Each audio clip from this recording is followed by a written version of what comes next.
Welcome to ExcluSiviTV. Obviously, for those of you that don't know me, my name is Sivi. That's why ExcluSiviTV. Yeah, that's why it's in there. But welcome to my channel. I just want to get straight into it, to be honest. Just go straight for the jugular. I don't want to do the whole introduction because this one I'm going to be talking about blah blah blah blah. I'm going to be covering football topics, yeah, different football topics, and I'm going to be talking from somebody that actually plays football and understands the game. I want to be talking from that perspective, not from these people that they play FIFA and they think FIFA is meant to correlate into real life, and if you've got 90 finishing, that means you should score every shot you take.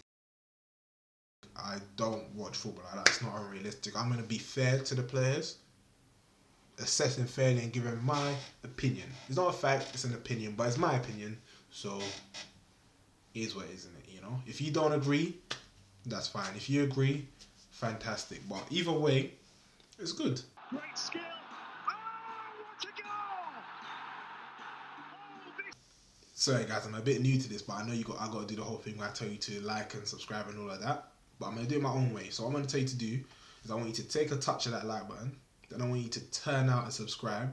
And if you're really clinical, I want you to put in the top corner and hit those notifications. Hope you enjoy the video. Hope it educates you and you learn something. But anyways, so as you can tell by the title, I'm going to be discussing Jordan Henderson and why I think he does deserve PFA Player of the Season.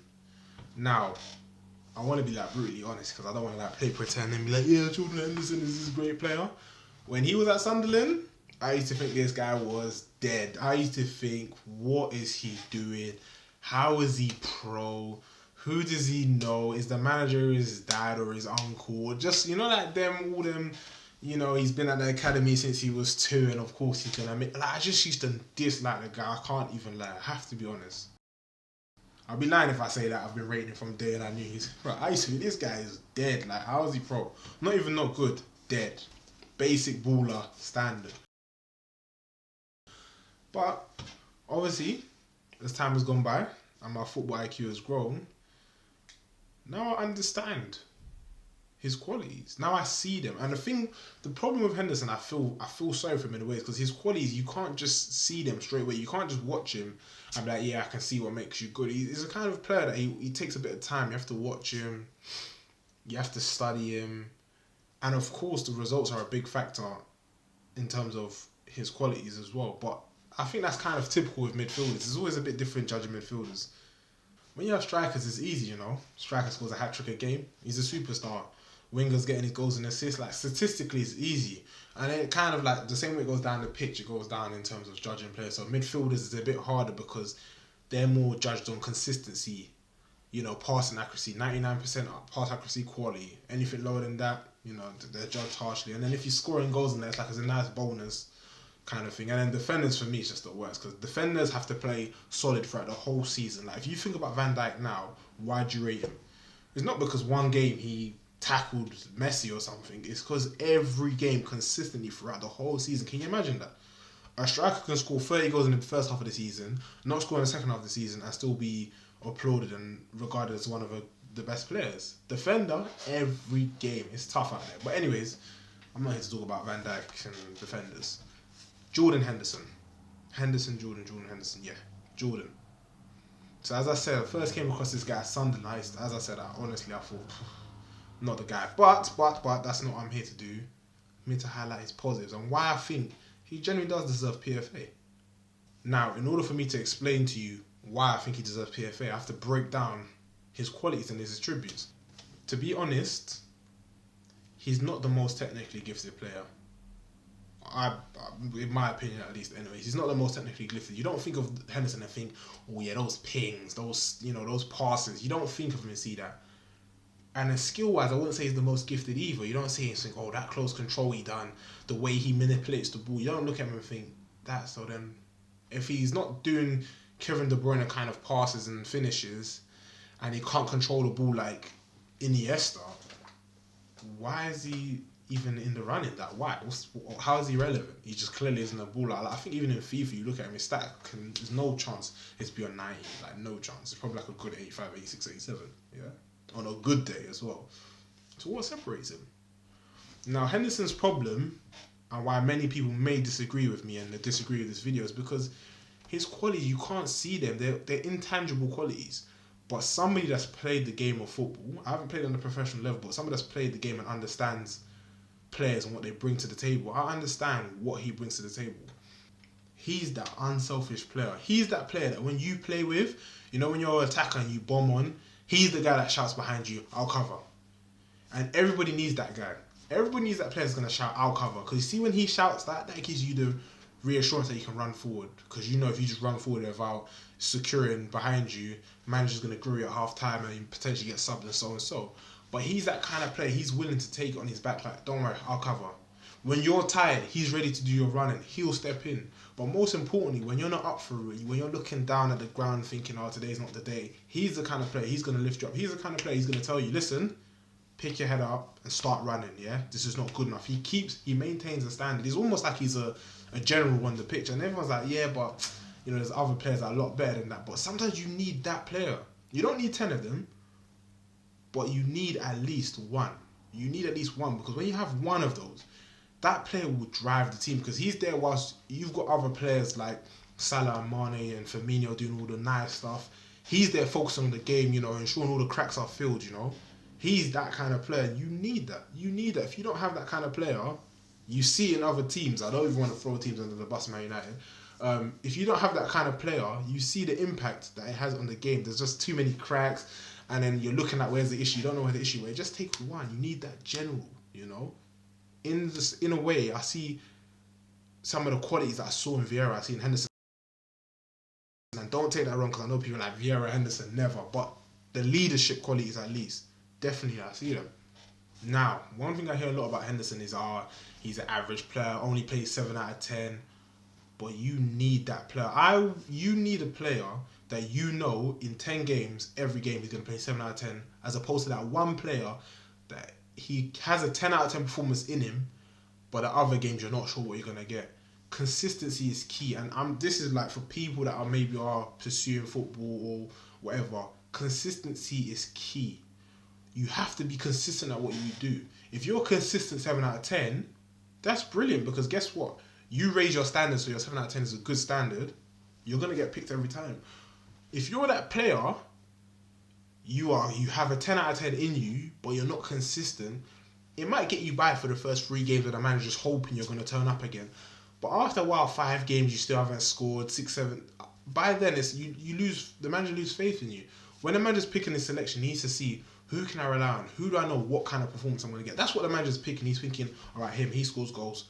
All right, him, solid defender. All right, him, he's going to give me a solid performance. He's going to work his socks off. He's going to give his best. That's all I can ask for.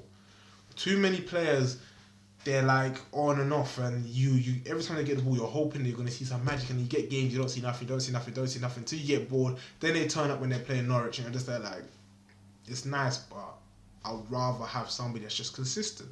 Consistency is a key attribute in professional football that people don't recognise. They just kind of like overlook it because you've got players that can figure over somebody's head every 1 in 10 games, which really and truly, if you think about it logically, it doesn't make sense. It's not relevant. I'll say the third and final point why I think he also deserves it and why he's a good player, why people should recognise, is he puts his ego aside. A lot of players can't put their ego aside. A lot of players, they have to be the star of the show. They have to, you know, be the person, man in the match, whatever, doing all the nice stuff. But he's willing to put his ego to the side where's the words? In order to enable his team, to win. What I mean by that is, he will pass the ball to Salah and step out of the way and be like, yeah, do your thing. Mane, leave it to him, because he knows his limits. He knows, for one, I ain't going to run past 3 people. I'm not fast enough to carry the ball 50 yards at pace. But he also recognises that Salah is capable of doing that. And he knows his strength, that Salah might not be able to defend, but he can. So he said, you know what, Salah? Take the limelight. He's a winner.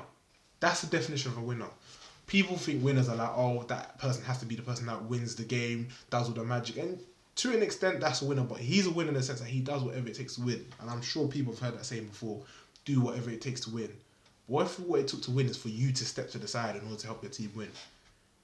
That's where you see who the real winners are. Because everybody wants to take the buzzer shot, but who's ready to step aside in order to win?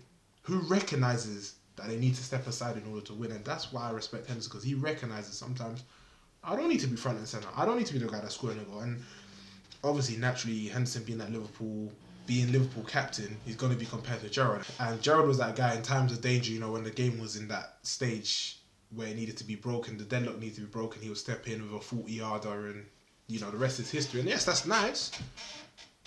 But let's be honest, if not for quarantine, and obviously we're going to see what happens now, Henderson will have a Premier League medal in his pocket. And he's already got Champions League on it as well. I'm not even somebody that likes to throw around stats and numbers and medals, but you have to be honest. He's achieving the thing that Gerrard couldn't achieve. Why? What separates him? If I say player for player, most people, if not all, would probably say, yeah, Gerrard's a better player. But sometimes it's not enough to just be a better player ability-wise. It's about your mental as well, how you approach the game. Can you step aside to let somebody else win? Now, of course, me saying that, a lot of people go like, yeah, but the teams and stuff like that. But let's be honest, Gerrard had great players around him that he could have achieved different things. But again, that's another story for another day. I'm not even trying to Henderson versus Gerrard, who's better? But it's just a point to prove that sometimes you don't have to be the guy that scores from 30 yards. You just have to be the guy that understands when to step out of the way. And that doesn't make you a sideman, because at the end of the day, Henderson goes home and he's the guy that captained Liverpool to a Champions League final and won. And he's also the guy that captained Liverpool to their first Premier League title in God knows how long. So you got to respect that, if not anything else. You tell me. At the end of the day, some people might disagree and say, no, real winners, they contribute to the win. But then I say, you have your coaching staff. They don't step on the pitch, but they help support the players throughout the week, preparing them for the training. Or even down to the kitchen staff. They don't step on the pitch, but they feed the players. They ensure that they're sustained. Like, if you get down to nitty-gritty, not all these people have the chance to step on the pitch, but they do have an impact. Are they not winners as well? When Liverpool win, are they not winners? Do they not go home happy like we won? Or is it just the players on the pitch, they're the only winners? And that's the kind of player that Henderson is. He's like that support player kind of, but he does whatever, he does the necessary things on the pitch to ensure a win. And you need players like that. Look at all the big players. You have those kind of players that they're willing to step aside to let their team win. And that's why I think this season at least, the fact that he's even led his team to the Premier League title, you know, with like the gap is just stupid. You can't ignore that. You have to look at how comes they've won. What have they done? And I think the kind of player he is, it's definitely like the proof's in the pudding. When the team's winning, it's more evident to see. But he's result oriented. What he does is all in the name of winning. So in a way, him winning, he's reaping the ultimate reward. If he's losing, then yeah, that's another story for another day. But yeah, I just want to say Henderson, shout out, because at Sunderland, I can't lie, didn't have my ratings. But now, I'll give you that. He's doing his thing. Great skill.